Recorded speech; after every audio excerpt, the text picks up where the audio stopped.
Selamat pagi, salam sejahtera. Isu hangat pagi ini daripada Sahudin.com. Benci Najib dan benci Anwar, Mahathir akan bertanding atas tiket bersatu Zaid Ibrahim. Berita sepenuhnya, itulah yang diperkatakan oleh Dr. Mahathir semalam. Kemarahan dan kebencian Dr. Mahathir terhadap Najib adalah total dan tidak kehabisan. Saya kira kalaulah ada barometer yang boleh menjadi pengukur kebencian Dr. Mahathir kepada Najib, ia akan menunjukkan tahap yang sama dengan kebencian Dr. Mahathir terhadap Anwar Ibrahim. Dr. Mahathir begitu marah, dia akan bertanding sekali lagi GE15. Dari apa yang diketahui umum, kemarahan Dr. Mahathir terhadap Najib tidak ada kena mengena dengan 1MDB. Sepertilah kebencian terhadap Anwar tidak ada kena mengena dengan sodomi. Anwar enggan memberi laluan kepada Dr. Mahathir memerintah sampai akhir zaman dan mengkritik cara autokratik beliau, lalu menyiapkan diri itu mengambil alih pimpinan UMNO.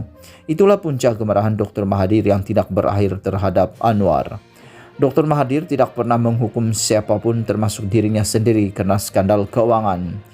Kebencian dan kemarahan Dr. Mahathir terhadap Najib berpunca dari Najib ingin menjadi Presiden UMNO dan Perdana Menteri yang agak bebas dari arahan dan telunjuknya. Ada pihak percaya usaha mencari dana untuk UMNO yang tidak ada kaitan dengan Dr. M dan kawan-kawan Dr. M lah yang menjadi sebab utama penubuhan 1MDB. Selain UMNO terpaksa bergantung dengan Dr. M dan rakan-rakan, selagi itulah Presiden UMNO dan Perdana Menteri mesti tunduk kepada kehendaknya. Walaupun usaha 1MDB menjadi satu skandal, ianya berjaya mencapai matlamatnya, yaitu bebas dari keuangan Dr. Mahathir. Ini bermula kebencian terhadap Najib dan peperangan Dr. Mahathir Najib sehingga hari ini. Dr. M marah kepada Najib kerana Najib menolak permintaannya untuk dana yang besar untuk Proton. Proton telah merugikan rakyat ratusan juta tiap-tiap tahun sejak ianya dimulakan oleh Dr. M. Bila Paklah cuba membuat kerjasama antara Proton dengan Serikat Gergasi Kereta dari Eropah supaya Proton hidup semula, dia ditekan oleh Dr. M supaya ianya tidak dilakukan.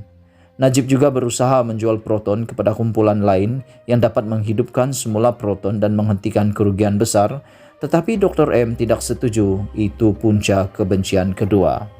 Jambatan Bangkok atau Crook Bridge dengan Singapura adalah satu lagi toys Dr. Mahathir.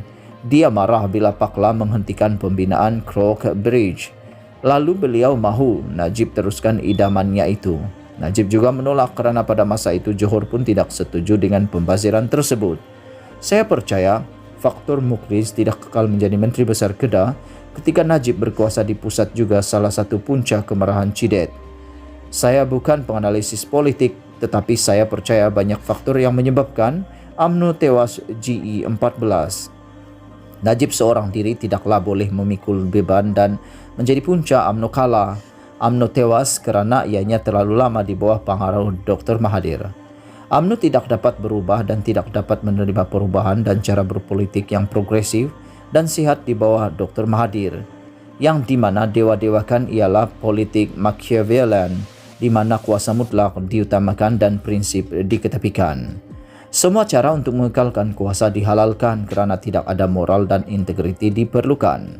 Penyakit ini berleluasa di bawah parti baru Bersatu.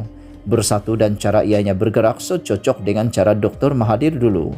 Sebab itulah Bersatu akan menang besar dalam pilihan raya nanti jika pihak pembangkang tidak bersatu kukuh. Bersatu dan kerajaan tidak ada beza hari ini. Dan kemudahan yang ada pada kerajaan adalah kemudahan yang ada pada Bersatu. Ini resepi kejayaan. Tetapi itu hanya akan berlaku bila pilihan raya umum nanti, yang setakat ini belum jelas akan diadakan di masa terdekat. Yang menarik dalam GE15 ini ialah Dr. Mahathir akan bertanding lagi. Saya percaya dia akan bertanding di bawah Bersatu ataupun calon bebas yang ditaja oleh Bersatu. Bersatu adalah parti ciptaan Dr. M. Maka kesitulah dia akan berpijak untuk meneruskan kemarahan dan kebenciannya terhadap Anwar dan Najib Razak. Ditulis oleh Zaid Ibrahim, bekas Menteri di Jabatan Perdana Menteri. Sekian isu hangat pagi ini. Jangan lupa tekan butang subscribe dan kita jumpa lagi. Bye-bye.